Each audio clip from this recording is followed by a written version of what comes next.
गावदां गामिनिफ्राय जानानै दिनै जोंनि खोला खुंगुरि गामिनि बिथां सारखौ मोजां मोननानै दिनै जों खामानि मावनो आवगोलबोबाय दिनै मावलांगोन आरो आंजों लोगोसे फैदों 29 जन बे जोंनि दोलोआ खामानिखौ गोख्रोङै मावलांगोन। मा उद्देश्य लानानै जयेन जादों? दिनै मोनसेबो गोदोहाय BPP माबायाव जेबो सुजुग सुबिदा मोनाखै दा सारनि थाखाय मोनसे माबा सुजुग सुबिदा मोनगोन साननानै जों मावनो आग बारायबोनाय जाबाय। गोजोन्थों। नोंथांमोना सिगाङाव सोरनि सापर्टार जोंनि सापर्टआ दिनै आवगोलहाय नांगोलनिमोन दिनै BJP आव हाबफैनो जों आग बारायबोबाय। गोजोनथोंसै।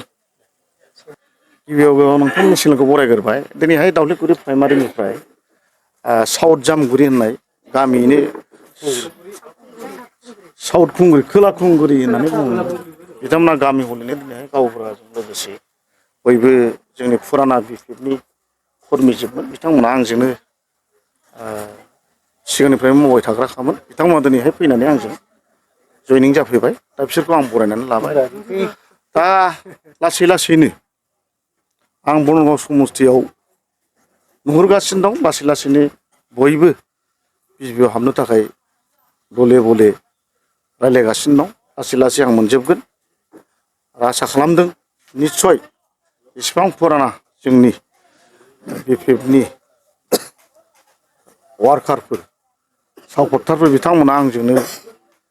फैगोन होननानै आंहा आसा दं आरो मिजिं थिदों निस्सय फैगोन। दासिमबो आंजों गोबां मानसिया रायज्लायगासिनो दं रायज्लायबाय थागोन लागातार आं जयनिं लालांबाय थागोन इलेक्सनसिम जेब्लानाखि इलेक्सन जाया बिसिम आं लाबाय थागोन। दिनै साबेसे जयेन जादों? दिनैहाय बिदि मानसि हिसाबैथ' नङा न'खर हिसाबै दिनैहाय 20 न'खर फैदों। 29 न'खर हिसाबै बिसोर साफा साफा फैदों दिनैहाय दा बिथांमोनखौ आं गोजोन मोनदों 29 न'खर फैबाय माने बे खोला खुंगुरियाव माने गैला होननानै सोरबा थानो हागौ गासिबो मानसियाथ' आंखौ मोजां मोनजोबा मोनसे पार्टिखौ बा BJPखौबो मोजां मोनजोबा बयहाबो आलादा आलादा आइडिय'लजि थायो बे हिसाबै दिनैहाय 29 न'खर फैबाय। दा आसा खालामदों दावलिगुरि प्राइमारि हिसाबै दिनैनि दिनाव बांसिन जिखि पार्टियानो थाया मानो गासिबो BJPआव फैखाजोबगोन आरो फैबायबो देरहानाया खाथां दावलिगुरि प्राइमारि हिसाबै। बनगाव बियाबाव नोंथांनि दा बेनि बेलाखौथ' आं बुंथ'नो हाला थारमाने आंथ' अत गोजौ लेभेलनि लिडार नंला जाहैबाय आं मोनसे समस्थिनिल' लिडार दा बेखौ हयथ' गोजौ लेभेलाव रायज्लायनायनि सायाव मा रिजाल्ट फैयो बिनि सायावसो थासिगोन दासिमबो इंगित मोनथ'नाय जायाखै खिन्थु BJP हिसाबै बनगामियाव टिकेट मोननाया आंना खाथां आरो। जिहेतु बावैसो सान सिगां बे क'क्राझार जिल्लानि सिङाव थानाय जे BJPनि गुबुन सासे गोख्रों दैदेनगिरि जायखौ बुङो रेवरेवार नार्जारि बिथाङा BJP दोलोखौ नागारबाय। ना बिथाङा मा जाहोनाव नागारदों आं बेखौ बुंनो हाया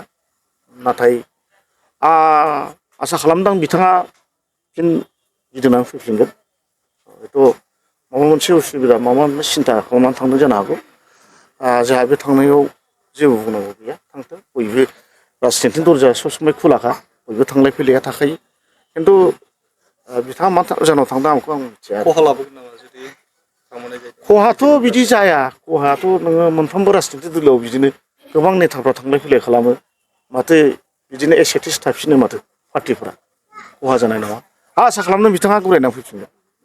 क'क्राझार जिल्लानि सिङाव दानि थासारियावथ' आं नुहुरनानै मोनदों रायजो राजाफोरनि खना खनला रायलायनाय बुंनाय गासिबो फुराना BJPफ्रा आंखौनो इलेक्सन फैबा जिखि बुङा मानो जिखि लिडारानो फैया मानो जोङो राजिब सारनोनो भटखौ होनानै देरहा होगोन होननाय खोथाया दङ दा बेफोरखौ खोनानाय लोगो लोगो आंनि गोसोआबो बिराद गोजोनदों आरो निस्सय आसा खालामदों आङो देरहानाया 100% खाथांबाव खुनु आरो बेले बेजे गैया। बनरगाव समस्थियाव दासान्दि UPPL आरो BPF बिथांमोनाबो गामि गामि हाबनानै मिथिं खुंबाय थादों। बेथ' राजनितिनि मोनसे सिस्टेमखा बयबो हाबगोन बयबो बुरखायगोन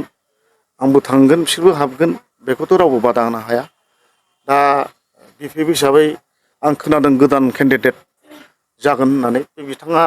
हयथ' गोदान हिसाबै बेखौ रावबो सिनायामोन दा बिथाङा सिनायनो थाखाय दा हाबदों जानो हागौ प्राइमारि आरो UPPL हिसाबैबो जेनेबा बनगावआव दासिमबो खाथां केन्डिडेट गैया आरो बिथांमोना बयबो दा हाबलायगासिनो दं सोर मोनो आंखौ मिथिनो मोना खिन्थु बिपिएफनिफ्राय आङो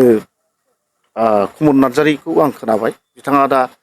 हाबगासिनो दं बे हाबनांगोन उफाय गैया गोदान हिसाबै बे हाबखानांगोन बे माबायदि जाहैबाय जागोन बिथाङा नोंथांनि मोनदांथियाव आंनि मोनदांनायाथ' आंनि थाखाय बियो जेबो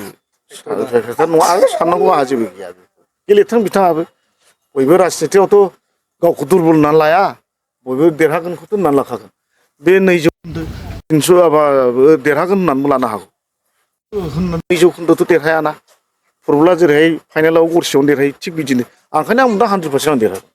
नङा होमबा 200% देरहागोन होनना बे मिनिंलेस नंगौना नङा आं खोनादों दा बेफोर जेबो नङा बिथाङा गेलेथों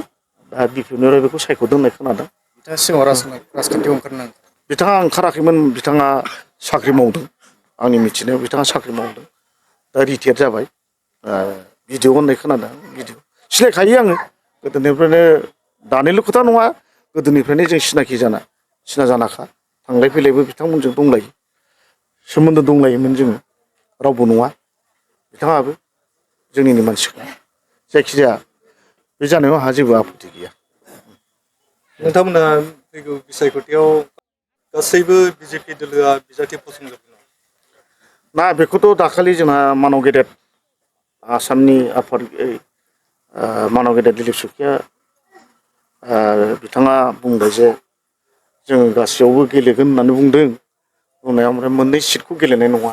जेनाखि जोंनि बिजेपि पार्टिया सनमान होयो फुराना शिब हाग्रामा सार आरो प्रमद सार बे सान मोननैनि जायगायाव जों होनाय नङा गेलेयोबा जोङो 38थाखौ गेलेगोन होननानै बुंदों नाथाय बे बुंदों बेथ' राजनितिनि खोथासो जाहैबाय माब्ला मा सोलायो फात्ता मोना दिनैसिमबो बेखौ आं बारा बुंथ'नो हानाय नंला थारमाने बिथांमोनहासो डिसिसन खालामगोन आरो दा गोबाव दंबावो हिसाबै थेंक इउ